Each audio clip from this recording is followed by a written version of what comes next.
It's time for this week's big story here on Match Night. And these are comments made by Axel Schuster, Whitecaps CEO, about Lionel Messi not playing with against his side on Saturday night. The reality is we knew, it was outside of our control. From the first day, we can only control our team. I haven't heard exactly what the reasons are. Well, I can tell you what the reasons were, Axel. 6.5-hour flight, the longest travel in North American football. I think it's close to equivalent. Maybe Halifax to Vancouver or Pacific is different because you have to hop on 2 flights. Midweek fixture, playing on turf, Copa America upcoming. A lot of factors meant that Messi wasn't playing. Look, I understand when fans will be frustrated that they don't get to see an absolutely footballing icon, and to many people, the greatest who has ever played. The problem was compounded the fact that Suarez and Busquets didn't play either. But never mind, if Messi didn't play, that was the issue, and that's why the tickets went for what they did. Could or should of this situation be handled in a better way or a different way for you, Jordan? I just don't know how that would happen. I mean, I think about one of the greatest athletes ever, but this is a different sport, and Michael Jordan, saying that someone's seeing him for the first time every time he goes to an arena, right? But this is also the same hardwood. Basketball players play back-to-back on different nights. I think footy is just different. Like, you can't, all the reasons you just brought up, him flying across the country, 6.5 hours, going to play on turf. Look, if I'm an Inter Miami CEO, coach, whatever, Messi's not going on that trip. That is just what's going to happen. Even though you want to go and see him play, you want to see him play all these matches, John, he's at home for me. I got to take the other side of this one. I think MLS has some explaining to do. For me personally, I think he has to be there.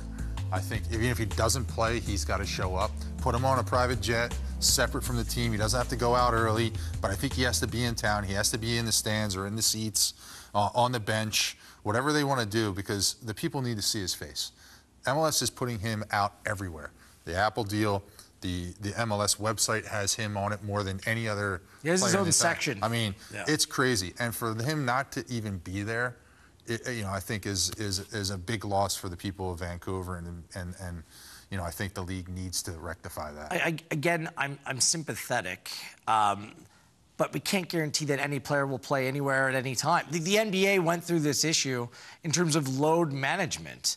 This is over the course of a regular season schedule in North American sport where there's no threat of relegation or promotion or anything like that. There's a cup at the end of a playoff run, which is the paramount way that you label success. My thing goes even deeper than this.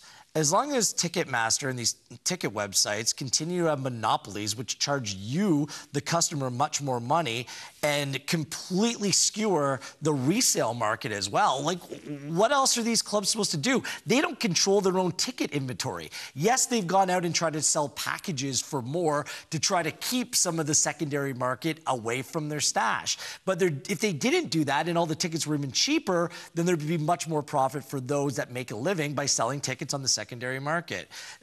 These situations are unavoidable. If Lionel Messi wants to take personal accountability and make sure that his fans worldwide see him play no matter what, then that's fine. Like when they flew out to Asia, remember, for a friendly, he didn't play, and there was chaos there as well. I just look in the football world, if Kylian Mbappe or Harry Kane or Cristiano Ronaldo come to your city and don't play against you, I mean, the home fans aren't asking for their money back. It's just part of the game. But here it's a different story because it's celebrity, it's the event. So that's the question, what more can MLS do, John? You say maybe they need to get away from MLS being so Lionel Messi-centric. Yeah. Is that the bigger issue here? No, I think they have to, listen, they have to use what they have to exploit him a little bit to get this to another level. And they'd be criticized if they didn't. Correct. I mean, try to fully exploit I was a part Messi. of the league when Beckham came in, right? And that explosion when he came in got us all bigger contracts and more money and more stadiums. And I think, you have to do it again to make the next jump. And Messi is that guy to make that next jump. Again, I just go back to the fact that I still think, whether it's him whether it's Suarez, whether it's Busquets, one of them, two of them, even all three of them, have to at least be in the building. People have to at least see him. He's got to wave. But is that enough? Is that something that you think that, like, you're there because you want to see him play? And I remember in 2008, I was there. I was covering Toronto FC at that time. Beckham didn't play at BMO Field in Toronto because there was turf. And he showed up for that game. Go down the list. I was in Toronto when Pirlo didn't play because New York City FC had another game. No one was coming just to see Frank Lampard, but there's the likes of Ibrahimovic, Rooney, Schweins. Like, there's been big players in this league, but it seems like everything's being taken to another level. There's a different kind of pressure with the Apple TV deal, and there's a different type of spotlight because it's Lionel Messi. Absolutely. I mean, coming off a World Cup win, this guy's coming here, you know, at the tail end, but still has enough in his tank to produce the way he does. You know, we could argue this all night, but I just think one of the three have to be in Vancouver last night. He's not going to play every game the rest of this. No, he's already missed like four games through injury. They could all show up, and then it'd be coach's decision. I'd be okay with that. Coach's decision came up, had a hamstring in the morning. Okay, no big deal. Yeah. Like, you could easily do that. Instead, they don't even go. And you know, I feel bad for the people in Vancouver. Yeah, and I feel bad for the club because they're taking heat as well. Yeah. Like, what do you want them to do? Not sell, you know, preferential packages like every other team in MLS did, surrounding Lionel Messi potentially coming to your stadium? I was asked the question, you know, do you think Messi's going to play in Toronto in early October? They might have the supporter shield already wrapped up by that time. Who knows? Bigger issues for the Whitecaps for me is how they're playing right now. Basically, shout out, over 51,000 people came out to that game. Vancouver's showing out and supporting this team right now this season. A team that has aspirations. I think going into the campaign, we consider them one of the best sides in the Western Conference. But now no wins in 6, no goal in open play in their last 5 in all competition. What's going on here, Jordan? Look, this team, they haven't really... I mean, they started this match well, but they're in a bit of a frenzy in terms of just not getting over the line. I guess starting matches decently, but not finishing it off. And you see here, this is the consolation prize in the match. There was never a time in this game where I thought that Vancouver Whitecaps were going to go out and be the better side and win. And Vanni Sartini said, yeah, teams have that, right, where there's dips in season. You don't expect a team to always be at the top level. But Vancouver, there's expectations with this side now.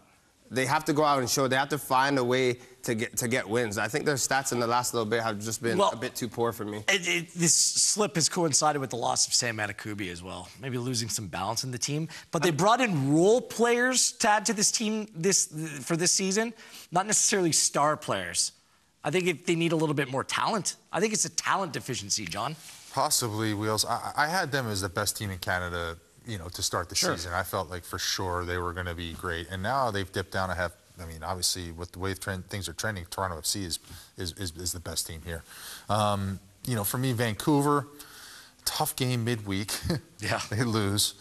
They have to come out and beat a Messi-less, Busquets-less, Suarez-less team. I mean, there is no question in my mind that when you look at that roster that Miami put out, now, listen, Campagna is a good player, but score some goals, okay? But, like, the rest of the group, you should be able to take them out at home. Yeah.